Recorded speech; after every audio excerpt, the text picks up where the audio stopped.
Alhamdulillah wassalatu wassalamu ala rasulillah sallallahu alayhi wa sallam. Aboluganda mbalamusizza rabbi shrah li sadri wa yassir li amri wa hlul 'uqdatan min lisani yafqahu qawli. Tuzzeemu nate insha Allah okuva wetwakoma biidhnillah tabaraka wa ta'ala kumbaka alayhi salatu wassalam nga twogera ku mannya ge.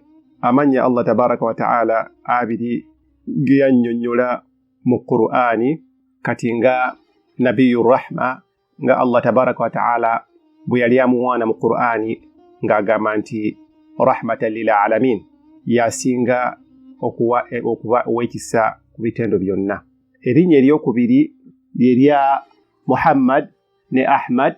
Erya Muhammad lyayogerwa emirundi egiwerako ate era n'erya Ahmad neryogerwa emirundi egiwerako. Amannya agabiri gava mu bipimo ebya Hamida, Yahmad, Hamdan.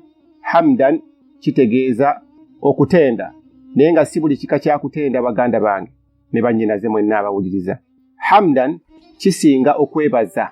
Okwebaza mu lulimi oluwarabu kulimu shukran.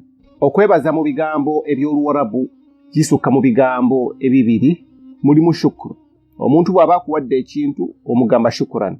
Naye hamdan oba hamd kwe kwebaza omuntu oba kwe kwebaza olw'ebyo byakkolera nga ate ebigambo ebyo oba ebikolwa ebyo byayita dda, ng'ebikolwa ebyo obimanyi oba tobimanyi. Naye n'ogamba nti alhamdulillah.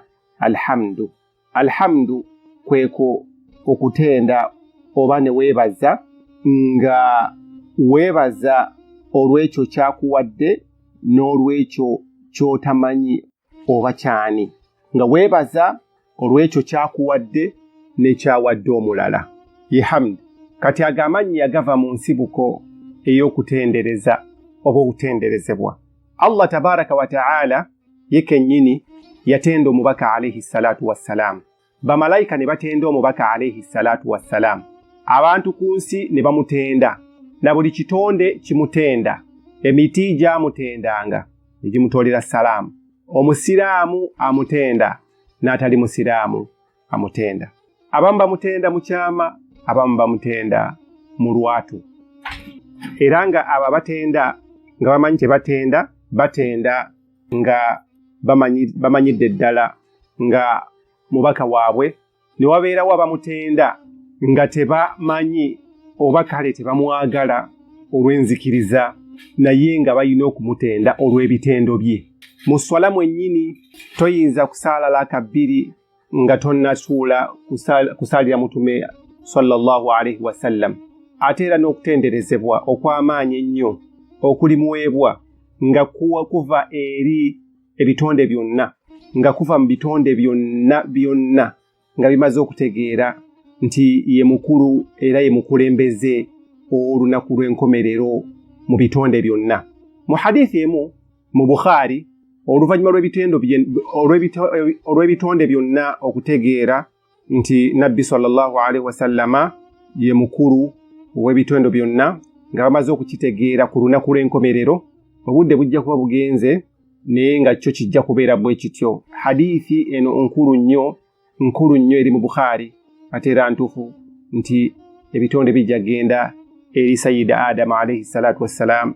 Adamu nabbi waffe nga bimugamba bimusaba abisabire eri Allah okuwolezebwa kutandike, ajja bigamba nti yasobya, tamanyi oba Allah yamusonyiwa oba teyamusonyiwa. Allah yakutonda ng'akutondesa engalo ze, ye yakwefuiramu omwoyo. Tolaba mbeera gye tulimu enkyamu eno, tosobola kgenda eri Allah n'otuwolereza. Ajja bagamba tisisobola, nange ndi ku lwange, nakola ensobi, simanyi nti Allah agenda kunsonyiwa oba teyansonyiwa. Abagambe nti mugende eri Nuhu alayhi salatu wassalam, bagende eri Nuhu alayhi salatu wassalam, basabe Nuhu alayhi salatu wassalam abagambe nti nange nakola ensobi, Katonda yaŋŋamba obutasabira kitonde kyonna ekijeemu okukiwonya amataba. Naye bwe nalaba nti omwana wange agenda kuzikirira, bwe nalaba nga omwana wange azikirira, ne nsaba Katonda amusaasire amuwonya amataba ate nga yaŋŋamba sikikola kale nange ndi ku lwange. Bagende eri Ibrahima alayhi salatu wassalam abategeeze ensonga y'emu, abagambe nalimba emirundi 3. Omulundi ogwasooka nabagamba nti essanamu eddene ly'eryagakubye gonna yali talimba, naye ajja kweraliikirira ng'alowooza nti oba Allah ajja munenya. Olulimba olwokubiri lwe lwa Saara mukyala we, kabaka bwe yali ayagala okutwala omukyala, kyava agamba nti oyo mwannyinaze si mukyala wange. Ate awo teyalimba kubanga buli musiraamu abeera muganda wa musiraamu munne. Ekyokusatu yabagamba nti mulwadde ate nga si mulwadde. Awo yali agenda okutemera amasanamu n'agamba nti mulwadde. Kaakati n'agamba nti asijja genda nammwe ndi mulwadde. Kati awo kyava agamba nti naye ndi ku lwange nga mulaba bino ebya COVID, buli omu ali ku lulwe. Bagende eri Musa, mugende eri Musa, bagende eri Musa abagambe nti nze nakuba omusajja ekikonde n'afa, simanyi Allah kyagenda mu kuŋŋamba.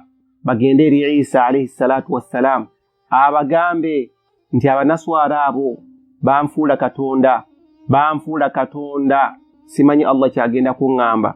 Kati ebitonde byonna bitegeere nti tebiina muntu yenna gwe bisobola kugendako, tebiina muntu yenna gwe bisobola kugendako mubaka okujjako omubaka alayhi salatu wassalam sallallahu alayhi wasallam nga Isa Jesus abasindise ewa Muhammad sallallahu alayhi wasallama.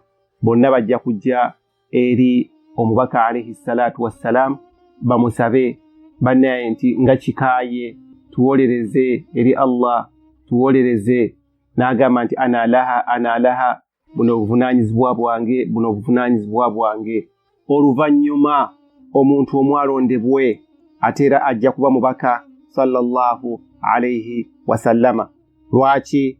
Lwakuba nti bajja kuba baagala olunaku lw'enkomerero lutandike, nga bakooye embeera enkakali, nga baagala olunaku basaba, baziirana, babonyeebonye, bakakasizza, baagala olunaku lutandike nga tebakyafaayo oba bagenda mu muliro oba bagenda mu jjanna. Subhanallah. Era Allah tabaraka wa ta'ala ajja mukkiriza era ajja kukiikirira ebitonde byonna.